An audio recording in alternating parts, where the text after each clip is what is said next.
Sebelum kita mempelajari lebih lanjut tentang perencanaan komunikasi, kita harus tahu terlebih dahulu apa itu perencanaan komunikasi. Perencanaan komunikasi adalah proses sistematis dalam merancang, mengembangkan, dan mengimplementasikan strategi komunikasi untuk mencapai tujuan tertentu. Maka dari itu, komunikasi harus direncanakan, jika tidak maka akan terjadi konflik. Adapun latar belakangnya yaitu untuk menggerakkan program komunikasi, meningkatkan pemasaran serta membentuk citra konflik, baik itu positif maupun negatif. Kenapa perlu latar belakang? Karena suatu program itu tidak akan berjalan dengan baik kalau tidak memiliki latar belakang atau perencanaan yang baik. Adapun sejarah perencanaan komunikasi, salah satunya yaitu adanya konflik karena ketidakseimbangan informasi atau information flow, yaitu informasi aliran komunikasi yang banyak yang tidak mudah dipahami oleh audiens atau komunikan. Materi selanjutnya yaitu tentang kebijakan komunikasi. Kebijakan komunikasi ini adalah seperangkat prinsip, tujuan, dan prosedur yang dirancang untuk mengatur, mengarahkan, dan mengelola proses komunikasi dalam suatu organisasi, lembaga, atau masyarakat. Kenapa kebijakan itu perlu? Karena yang pertama yaitu adanya kesenjangan antara miskin dan kaya maupun pintar dan bodoh. Yang kedua, banyaknya SDM yang tidak efisien. Yang ketiga, menyesuaikan diri dengan perkembangan dan kemajuan teknologi. Yang keempat yaitu konvergensi. Konvergensi ini yaitu peralihan media konvensional ke modern tetapi tidak meninggalkan konvensional, atau penggabungan berbagai platform, konten, dan layanan ke dalam satu intensitas yang lebih terintegrasi. Yang kelima, banyaknya proyek atau program yang tidak didukung itu sehingga tidak mengenai sasaran. Yang keenam, adanya potensi komunikasi yang meningkatkan peradaban manusia. Dan yang ketujuh yaitu penyalahgunaan teknologi dan komunikasi serta informasi untuk hal-hal yang negatif. Adapun kebijakan komunikasi itu dibangun berdasarkan dua. Yang pertama yaitu implisit. Implisit adalah bagaimana kebijakan komunikasi itu dibangun dilihat dari tatanan, budaya, sasaran. Seperti kalau atasan dilihat bagaimana bawahannya. Yang kedua yaitu eksplisit. Eksplisit ini yaitu bagaimana kebijakan itu tidak lari dari undang-undang atau aturan-aturan. Adapun tujuan dari kebijakan, yang pertama agar perencanaan komunikasi bisa sistematis, tersusun atau terencana. Yang kedua, agar informasi itu dikemas atau diolah disebarkan secara relevan serta menarik komunikannya. Dan yang ketiga, adanya kebijakan komunikasi itu berguna untuk membantu penyebaran proses informasi, menyebarluaskan informasi melalui partisipasi orang lain. Lalu siapa yang melakukan kebijakan? Kalau di organisasi ada top manager, kalau di lembaga ada seorang direktur, dan di negara ada legislatif, eksekutif, dan juga yudikatif. Selanjutnya yaitu masuk ke tipe perencanaan komunikasi, yaitu perencanaan strategi bagaimana kita membuat komunikasi dalam jangka panjang. Ini dibuat berdasarkan kebijakan. Untuk penjelasannya yaitu sebagai berikut. Dalam sebuah perusahaan, top manager yaitu memiliki tingkatan yang paling tinggi. Lalu apa yang harus dilakukan oleh seorang top manager? Yang pertama, dia harus melakukan rencana intuitif.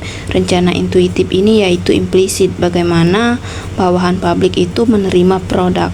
Yang kedua yaitu rencana antisipasif, yaitu apa yang disukai publik ketika menyampaikan kebijakan. Nah, rencana intuitif dan antisipatif ini harus memiliki nilai kebenaran berdasarkan intelektualitas. Hasil dari rencana intuitif dan antisipatif ini yaitu sebuah kesepakatan yang harus tertulis dan dipertanggungjawabkan. Kemudian, seorang top manager harus melakukan rencana jangka panjang, yaitu ramalan atau forecast. Ramalan atau forecast ini dibuat untuk ke depan, yaitu melakukan visi, misi, dan juga tujuan jangka panjang. Nah, rencana ini, strategi ini berdasarkan pengalaman baik diri sendiri maupun orang lain. Tujuannya agar tidak mengulangi kesalahan yang sama. Nah, dari yang dilakukan dari seorang top manager ini, maka terbentuklah perencanaan komunikasi, yaitu rencana A, B, C, dan juga D. Materi selanjutnya kita masuk ke perencanaan komunikasi operasional, yaitu rencana yang berbentuk tindakan atau aktivitas yang harus sudah dilakukan dalam perencanaan komunikasi. Perencanaan komunikasi operasional ini dibagi menjadi 3. Yang pertama yaitu infrastruktur, yaitu dilakukan oleh operasional menggunakan media dan alat komunikasi, yaitu bagaimana teknik-teknik komunikasi dari strategi planning. Dan yang kedua yaitu perencanaan program komunikasi, bagaimana keterampilan pengetahuan untuk mengkomunikasikan program yang telah disusun dalam strategi komunikasi. Dan yang ketiga yaitu alternatif. Alternatif ini bisa ada kalau rencana yang pertama dan kedua tadi tidak berhasil. Selanjutnya pendekatan perencanaan komunikasi ada 2. Yang pertama yaitu pendekatan rasional menyeluruh, yaitu semua perencanaan digabung jadi tidak ada alternatif, lalu dibuat strategi dimasukkan ke program. Yang kedua yaitu pendekatan perencanaan terpilih, harus membuat alternatif. Selanjutnya teori pendekatan perencanaan komunikasi. Yang pertama ada teori pembangunan, yaitu program dan sistem pembangunan harus punya strategi agar program itu bisa berjalan. Yang kedua teori sosiologi, yaitu melihat struktur masyarakat secara sosial dan budaya, yaitu siapa yang berbicara, apa yang disampaikan, apa media yang digunakan, dan apa tujuannya. Kemudian teori komunikasi, yaitu berhubungan dengan strategi komunikasi. Dan yang terakhir yaitu teori komunikasi organisasi, yaitu bentuk komunikasi organisasi itu apakah vertikal, horizontal, ataupun diagonal. Mengapa perencanaan komunikasi itu penting? Karena yang pertama yaitu sebagai proses. Perencanaan komunikasi ini menerapkan teori, kemudian pendekatan konferensif, yaitu satu kesatuan yang tidak bisa dipisahkan. Yang kedua, sebagai sistem, perencanaan komunikasi berjalan berdasarkan komponen-komponen yang baik. Yang ketiga, perencanaan komunikasi sebagai ahli teknologi, yaitu perencanaan komunikasi harus mempunyai ICT. Yang keempat, perencanaan komunikasi sebagai aktivitas ekonomi, yaitu perencanaan komunikasi dapat dilaksanakan dan menguntungkan. Dan yang terakhir yaitu perencanaan komunikasi sebagai evaluasi, yaitu agar mendapatkan hasil yang efektif dengan adanya revisi dan evaluasi.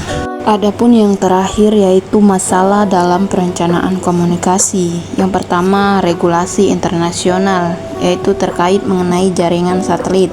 Yang kedua yaitu kebijakan nasional, ini terkait mengenai perencanaan pembangunan nasional. Yang ketiga yaitu desentralisasi, ini dilakukan secara sentral oleh pusat. Dan yang keempat yaitu koorganisasi, yaitu memerlukan keorganisasi baik secara vertikal maupun horizontal. Nah, itulah tadi penjelasan mengenai perencanaan komunikasi. Mohon maaf atas segala kekurangan. Saya akhiri. Wassalamualaikum warahmatullahi wabarakatuh. See you next time.